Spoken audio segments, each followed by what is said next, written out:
In this video, we're going to show you how to change the anode rod and replace it with one of these guys, which is a quick disconnect. Then I don't have to use a tool in the future. So after my intro video, we'll show you how it's done. So stay tuned.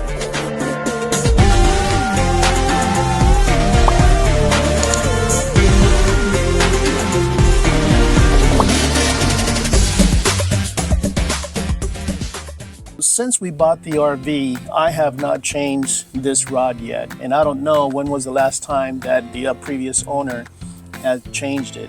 So for my peace of mind, I'm going to go ahead and change it just to put a new one to make sure, but I'm going to go a step further.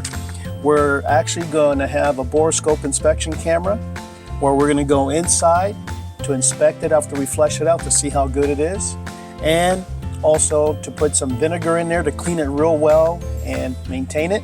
I went ahead and bought this thing here, which is a quick disconnect that you don't need any tools. Basically, you pull this pin out, then you open this up, and then this slides out. So this will stay in the unit after we fix it with a wrench, and then this will be able to be removed in and out. What I have here is a Suburban water tank, and most of these units are made out of steel. So what happens with a steel tank, that electrolysis will start, and then rust will start to attack the metal tank. But instead, that's why we put the sacrificial anode rod in order to absorb all that rust. I did see from Changing Lanes, Chad gave some good information in there, and what's interesting is that I purchased this Borescope thinking that, oh, how cool it would be is to show everybody what it looks like, because sometimes you flush it out and you think it's clean, but here Chad beat me to it. So great job, Chad. He happens to have a wireless Borescope inspection, fiber optic with the light. I have one with a monitor that I don't need a cell phone or Wi-Fi.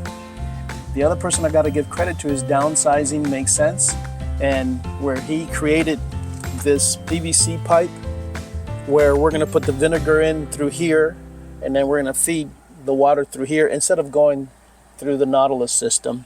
To me, I think that's just so much easier that way for me. Boy, it is hot here in Florida, I tell you what.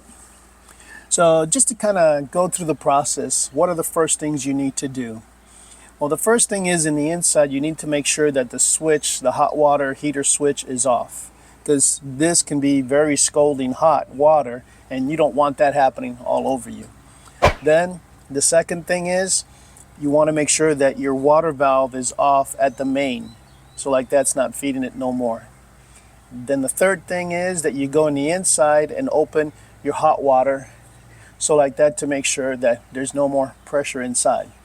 There's still some pressure, which we'll talk about in a little bit. The next thing you want to do is turn off the water heater here in this switch. And then what we're going to do is relieve the pressure, and you'll see some water coming out, and then we'll take this rod out. And the way we're going to take this rod out is that we have this 1 1/16 socket with a 1/2 inch drive in order to pop her open. So if you notice how rusty this is, that's the reason why I'm buying the quick disconnect. Sometimes that can be a pain just to remove. So what we're going to do is take this off and replace it with the other insert that we bought with some Teflon tape. So let's go ahead and start relieving the pressure. Once we relieve that pressure, I am going to leave it closed for right now. Take this off. Once I have this off, then I'm going to go ahead and put this plastic bin in here in order to collect whatever water we can, just to see what's in it.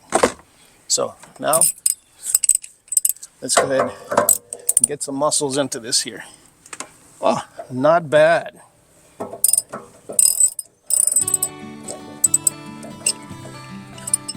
So it doesn't have to be super tight. Put this guy here.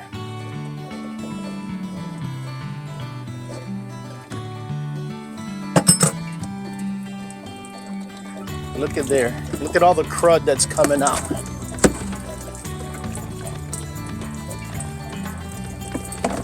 Okay, now we release the pressure and watch what happens.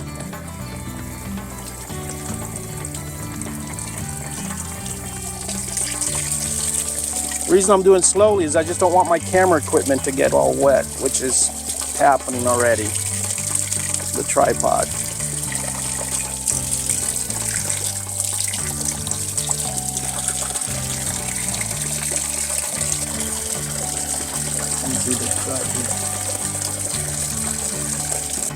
So here's the rod and what it looks like. So it's almost 30% left.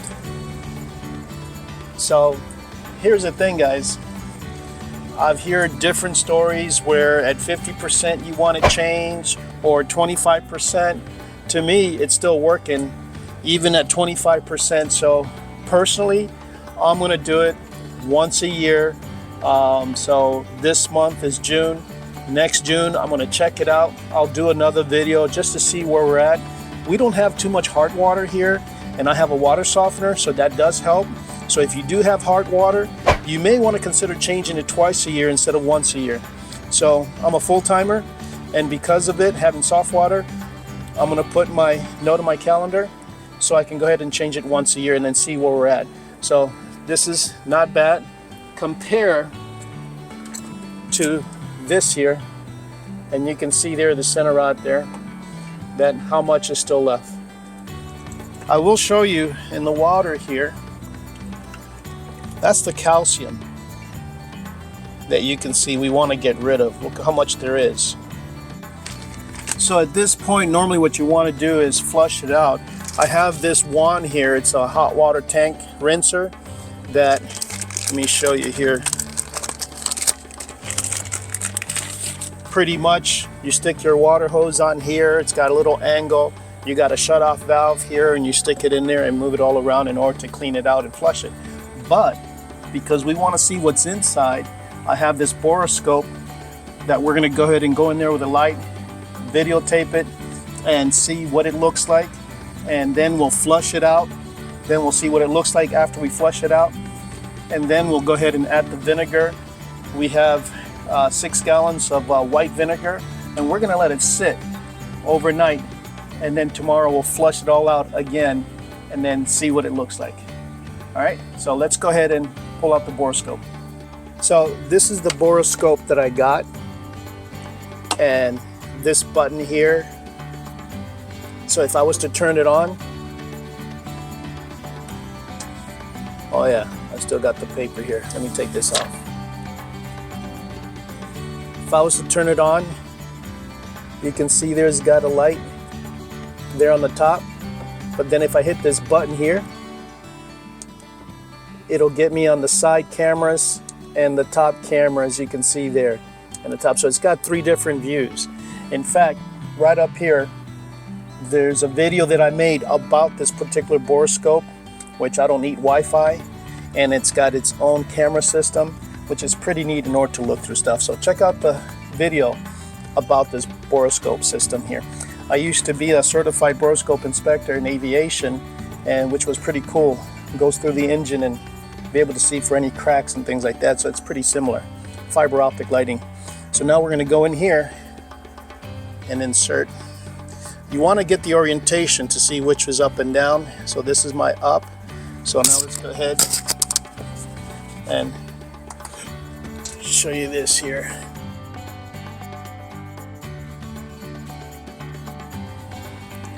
So there's some water. Oh, look at all that crud right there. So that's before flushing. You can see all that crud.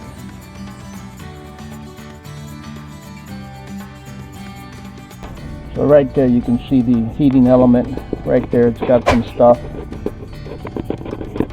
And then we'll see what it looks like after the flushing and then after we do the vinegar wash. We're hooking this up to the hose, water, so now I'm going to go ahead and turn it on. And just go back and forward. You can see the crud coming out. Look how bad that looks. Oh my, look at this chunk. Look at that chunk coming out. Ah! Yeah, I need a little cleaning. What do you guys think? And then turn it around.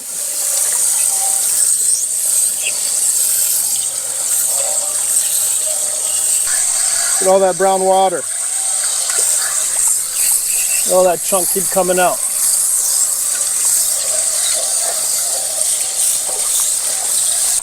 It's a job that you're going to get wet. But what a peace of mind it'll give you knowing that you're cleaning all that crud out. It's going to make your element last longer, heat up better. Plus doing the vinegar won't have no smell. Not that we had any, but I hear some people have complained when they take a shower that their hot water smells. So what we're going to do now is insert this fitting. I'll put a little Teflon tape on there. It's 3/4 of an inch. And this is a 3/4 of an inch pipe. This is roughly about 5 inches that I cut it at. Just enough to give me clearance with a 3/4 of an inch elbow and to put it in like this in order to fill it. I'm going to go ahead and put this guy in. I do have an adjustable wrench. You don't want to go too tight. There you go. It's just a little snug. Then this is just not glued, just pressure, that's all. I'm going to put it like this, and we're going to put this funnel here and then feed it the 6 gallons that we have of vinegar. So this here is a 1 gallon vinegar. We're going to go ahead and put 6 of these in there and then 6 gallons of water. I left this pressure valve open, so like that I'll see when I'm filled out. So we'll show you here in a second. So we're going to go ahead and put this one here. So this is water going in now. So now we have 9 gallons all together. So we got 3 more gallons to put to top it off, and water should be coming out. You should see water starting to come out. There it is. So I'm going to turn the water back on to the unit. I'm going to keep this switch off. We're going to make sure that we don't use the hot water today, and then let it sit for the next 24 hours and then rinse it back out. So we're going to go ahead and shut this valve off. Look at how much crud came out of there. It looks like sand, like the beach, but that's all calcium. But we'll see how much we'll take out tomorrow. So if you guys like what you're seeing, please give this video a thumbs up. So like that, Google algorithm can share it with everybody else that might be interested. Also, if you're interested in the Borescope, you can see the link in the description below, which is through Amazon. Again, you don't pay more for it, but we do make a little bit commission off of it, and it's a way of you guys supporting our channel. So thank you for that. And for this particular anode rod attachment, I'm not an affiliate with it. I'm not making any money from it. I think it's a cool tool. I'll also give you the link below. So like that, you guys can be able to buy this. Now when you do, it's not cheap. It's about 65 bucks, but it does come with an anode rod, magnesium, all together. So at least you can figure out what the cost would be. But it's definitely worth it. So we'll show you tomorrow how we do this. One thing that I had to do was, in order to turn the water on, I took the pipe off, and I had an extra anode that I went ahead and inserted so I can be able to maintain the water there overnight, so I can be able to have water inside. So like that, we can use the water. So it's always good to have extra. In fact, I'm actually going to buy another one so then I can have 2 extras. So food for thought. If you're not living in it, then you can just leave the pipe, let it sit there. But since we're full-time RVers, we need the water, so that's why I went ahead and put the anode in, and then so I can have the water to be pressurized. So we'll see you tomorrow. So good morning, everybody. So we've been letting this vinegar sitting all day yesterday. So let me just correct a few things that I've discovered. One is what Larry shows is having the PVC pipe coming up like this.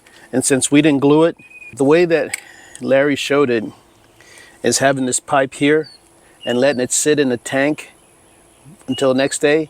Most likely there was no water connected to it, so it kind of stayed there. But because I connected the water went through the whole system, which is kind of nice because then it'll clean all the pipe, you know, having the vinegar everywhere. And I figured that out after I took a shower where I smelled like vinegar yesterday. So needless to say, we try not to use as much water. Other thing too is that when it comes to this quick disconnect, yes, it is a quick disconnect, as this will pop out, which we'll show you in a bit. You still need a tool to take the anode rod from this device, but the good thing is it won't rust. So that's the positive thing about this here compared to the one that's in the unit here. So there's a few corrections, so hopefully that helps.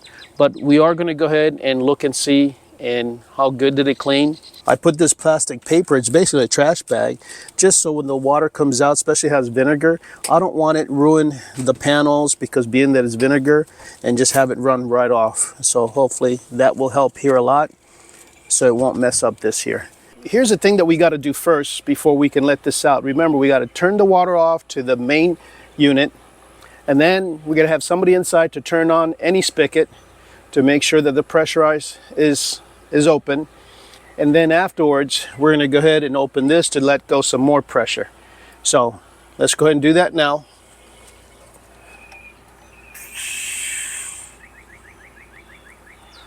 All right. So now that that's happened, and I can smell the vinegar already, I'm going to go ahead and take my wrench and take the new anode rod that I put that I have as a spare. We'll take that guy out.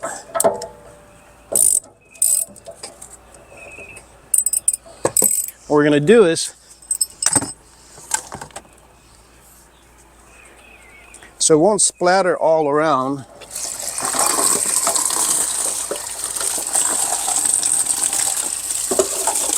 there you go. Now it goes right in there. And now we're going to do is inspect it with that little camera, with the Borescope that I have here. So we'll turn this guy on. So it's got the camera. We're going to change it to video so we can record the process. And then I'll show you here. I want to make sure that I'm upright. Yep. And let's go and check it out. So we can see all that crud is still there. Now we're going to be able to flush it out and see how that goes. Oh, look at that. So it kind of cleaned the calcium off of it. So it's not that bad compared to before. So now I'm going to go ahead, take this guy in with the camera in there.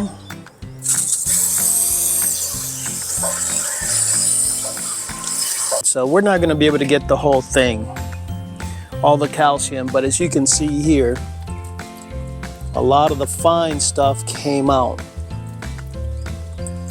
But here is something that I'm going to do in the future though. I'll put it on my phone, a calendar to remind me. I'm going to get a wet and dry vac, and then I'm going to get a nozzle, and then I'm going to get a flexible one, tape it to it, big enough to fit through that hole, small enough to fit through that hole, but big enough to collect whatever particles in there and vacuum it out. So that's going to be for my next setup. So there's a tip for you guys in order to get everything out of there, well, at least 80% as possible, because there's still crud in there after flushing it several times. I'm going to go ahead and shut this guy off for now. Install this bad boy first.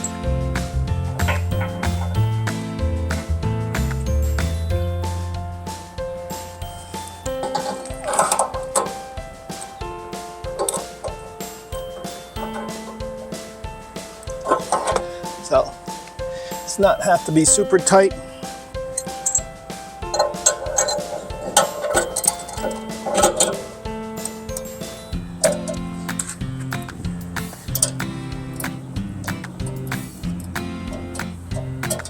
Just to make sure that the door closes okay.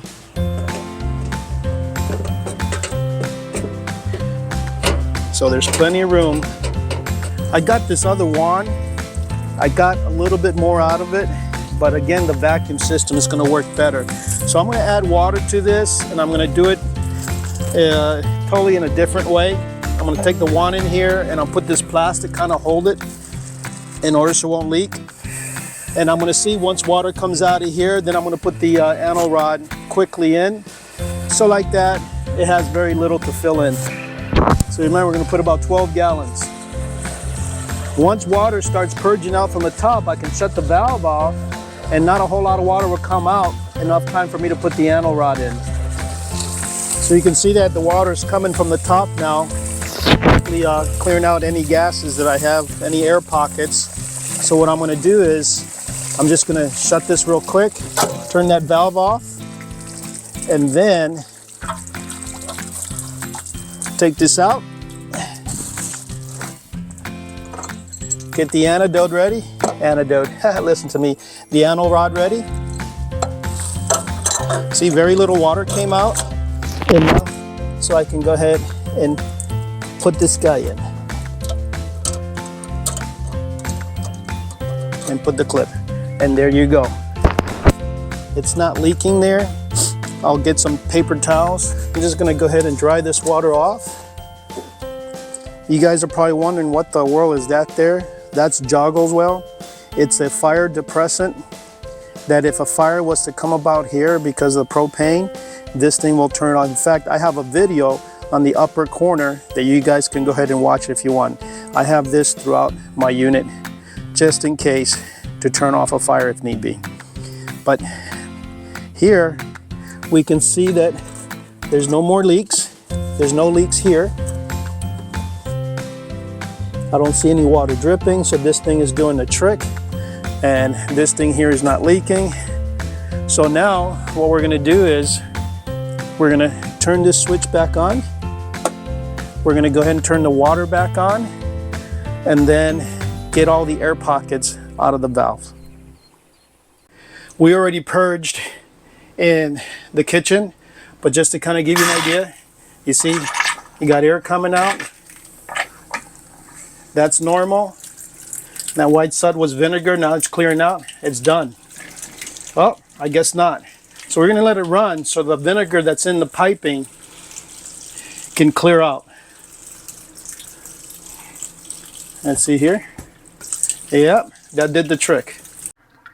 So just to kind of give you a quick recap, guys, we went ahead and changed the anode rod. We went ahead and cleaned it out with vinegar water, and it cleaned out through the whole RV, which to me, that's pretty nice. And we put the quick disconnect. And don't forget, guys, to get 6 gallons of vinegar. All the links will be in the description below. And don't forget, we got plenty of videos and how-tos that you can watch in our channel. Subscribe, give us a thumbs up if you like this video, and we'll see you in the next one.